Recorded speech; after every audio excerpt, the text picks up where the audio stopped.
معزز سامعین گرامی قدر، سیرت النبی کے حوالے سے مساک مدینہ کے باب کو ہم نے چند چیدہ نکات بیان کر کے کلوز کیا تھا۔ نبی کریم صلی اللہ علیہ وسلم نے مسجد النبوی میں اصحاب صفہ کا چبوترا بنایا، مساک مدینہ کیا۔ مسجد النبوی کی تعمیر کے بعد جو سب سے اہم کام نبی کریم صلی اللہ علیہ وسلم نے اسلامی ریاست میں کیا وہ کیا تھا؟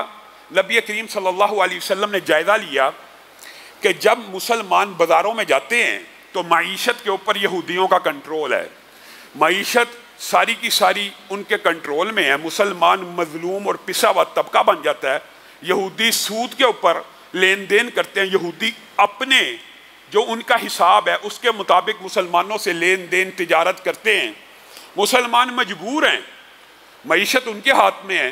تو رسول اللہ صلی اللہ علیہ وسلم نے اسلامی ریاست کی جو آپ کے سامنے خد و خال بیان کر رہا ہوں ان میں سے ایک نہایت اہم خد و خال وہ یہ ہے کہ نبی کریم صلی اللہ علیہ وسلم نے مسجد النبوی کی مغرب کی جانب کیا کیا؟ کہا مسلمان اپنا ایک الگ بازار قائم کریں گے۔ یہ جو رسول اللہ صلی اللہ علیہ وسلم کی سیرت میں باب آتے ہیں نا، ان کی اگر تشریحات اور تفسیر پڑھی جائے تو اسلامی ریاستیں خود بہت ترقی کر جائیں۔ یہ روٹی کپڑا اور مکان بھی شریعت محمدیہ کے ذریعے ہر مسلمان کو مل سکتا ہے۔ نبی کریم صلی اللہ علیہ وسلم نے دیکھا معیشت پہ یہودی قابض ہیں، یہودیوں کا غلبہ کیا کیا؟ اپنا بازار بنانے کا اعلان کر دیا اور مغرب کے جانب ایک جگہ کو مختص کیا اور اس کا دورہ کیا، اور اس دورے کے بعد رسول اللہ صلی اللہ علیہ وسلم نے ایک اعلان کیا، یہ تمہارا بازار ہے آج کے بعد مسلمانوں، یہاں پر نہ سود ہوگا، نہ ٹیکس لیا جائے گا، نہ سیل ٹیکس ہوگا۔ مفہوم آپ کے سامنے رکھ رہا ہوں حدیث کا، یعنی رسول اللہ صلی اللہ علیہ وسلم نے اسلامی ریاست کے اندر ابتدا ہی میں آپ کے سامنے سابقہ خطبات میں جو باتیں رکھی ہیں، مساک مدینہ بھی اہم باب تھا، اصحاب صفہ کا چبوترا بھی اہم تھا، مسجد کا قیام بھی اہم تھا، لیکن ابھی ریاست کی ابتدائی خد و خال ہیں، تو رسول اللہ صلی اللہ علیہ وسلم نے ان ابتدائی خد و خال میں کس کا اضافہ کیا؟ بازار کا، معیشت کا۔ اور رسول اللہ صلی اللہ علیہ وسلم نے معیشت کا جو رہنما اصول یہاں پہ بتلایا وہ کیا ہے؟ مسلمانوں کا بازار اور معیشت ڈیوٹی فری ہوگی، اس کے اوپر کوئی ٹیکس نہیں لگے گا، اس کے اوپر کوئی خراج نہیں لگے گا، یہاں پہ سودی لین دین نہیں ہوگا۔ اسی لیے حضرت عمر نے یہ کہہ دیا تھا کہ مسلمان کے بازار میں وہ آ کے تجارت کرے، چاہے غیر مسلم آئے تجارت کرے اجازت ہے، لیکن وہ آئے جو اسلامی معیشت کے قوانین کو سمجھتا ہے۔ رسول اللہ صلی اللہ علیہ وسلم نے وہ کون سے خد و خال اسلامی معیشت کے اسلام میں بیان کیے؟ یہ ایک لمبا چوڑا موضوع ہے، اور اس حوالے سے انشاءاللہ سیرت کے بعد بھی جو بات ہے وہ آپ کے سامنے رکھیں گے، لیکن ابتدائی خاکہ دباچہ اور خد و خال ضرور رکھنا چاہتے ہیں۔ رسول اللہ صلی اللہ علیہ وسلم ایک طرف بازار قائم کر رہے ہیں اور دوسری طرف مسلمانوں کو ایک تلقین کر رہے ہیں کہ آج کے بعد اس بازار میں جو بھی داخل ہو وہ کیا کہے؟ لا الہ الا اللہ وحدہ لا شریک لہ لہ الملک ولہ الحمد یحیی و یمیت وہو حی لا یموت بیدہ الخیر وہو علی کل شیء قدیر۔ یہ کیوں کہہ رہے ہیں؟ ایک طرف بازار قائم کر رہے ہیں، اور آپ کو پتا ہے بازار دنیا کے اندر سب سے بدترین جگہ ہیں، کیونکہ یہ مادیت کی جگہ ہوتی ہیں۔ انسان ان مادیتوں میں، آپ نے اگر رسول اللہ صلی اللہ علیہ وسلم کی حدیث کو سمجھنا ہو تو آپ کسی بڑے سٹور پہ چلے جائیے، میٹرو پہ چلے جائیے، یہ جو بنا ہوا ہے امپوریم مال پہ چلے جائیے، اسی طرح کے مختلف مالز آپ کو شہر میں ملیں گے۔ رسول اللہ صلی اللہ علیہ وسلم 1400 سال قبل بازار کو بدترین جگہ کیوں کہہ رہے ہیں؟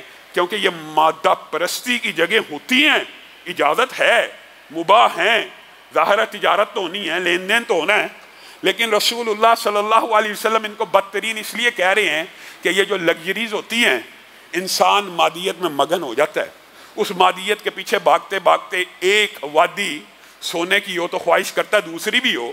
کیوں؟ یہ بازار ہی انسان کو اٹریکٹ کرتے ہیں، وہاں پہ فلاں چیز پڑی ہے، وہاں پہ فلاں آئٹم پڑی ہے، وہ فلاں کے گھر میں موجود ہے، میرے گھر بھی ہونی چاہیے، مسابقت شروع ہو جاتی ہے۔ یہ بازار انسان کو اس طرف ضرور لے کے جاتے ہیں، اسی لیے ابتدا کیا کی کہ جو بھی داخل ہو یہ پڑھ کے داخل ہو۔ میں آپ کو آج یہ بات بھی کہنا چاہتا ہوں، کئی باتیں کچھ ثقیل ہوتی ہیں لیکن ہو سکتا ہے اس سے کسی کو ہدایت مل جائے۔ جتنی بھی عبادات ہیں، جتنی بھی عبادات جتنی بھی عبادات ہیں، ذکر الہی سے لے کر نماز سے روزہ زکوٰۃ، جتنی بھی عبادات ہیں ان کی ابتدا اول کہاں سے ہوتی ہے؟ عادت سے، عادت بنانی پڑتی ہے، پھر آہستہ آہستہ وہ عادت عبادت بن جاتی ہے۔ اور اس کا مقصد کیا ہوتا ہے؟ ہر عبادت کا کیا مقصد ہے؟ کیا آپ کے خیال میں اللہ رب العزت کو آپ کے سجدوں کی ضرورت ہے؟ کیا اللہ رب العزت کو آپ کو بھوکا پیٹ رکھنے کے، روزے رکھنے کی ضرورت ہے؟ یہ آپ کے اپنے لیے ہے۔ کس لیے؟ عبادت کا، ہر عبادت کا ایک ہی مقصد ہوتا ہے کہ اس کو بجا لانے کے بعد اللہ دل میں خوف خدا پیدا کر دے، اللہ دل میں تقوی پیدا کر دے۔ ہر عبادت اول عادت ہوتی ہے، اور یہ عادت انسان کو خوف خدا کی طرف لے جاتی ہے۔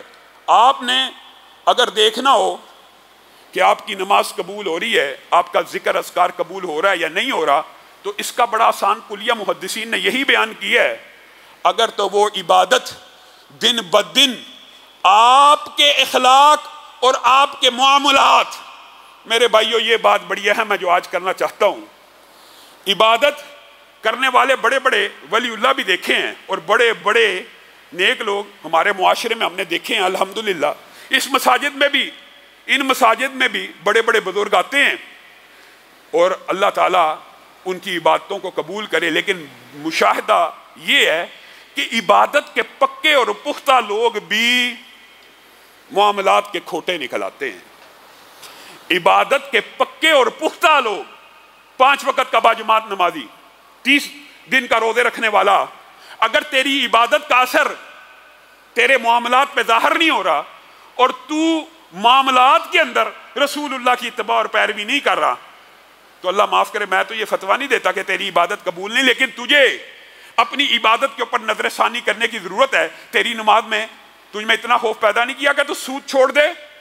نماز تو پڑھ رہا ہے، روزہ تو رکھ رہا ہے، لیکن بازار کے جو آداب رسول اللہ صلی اللہ علیہ وسلم تجھے سمجھا کے گئے ہیں وہ تو نہیں چھوڑتا۔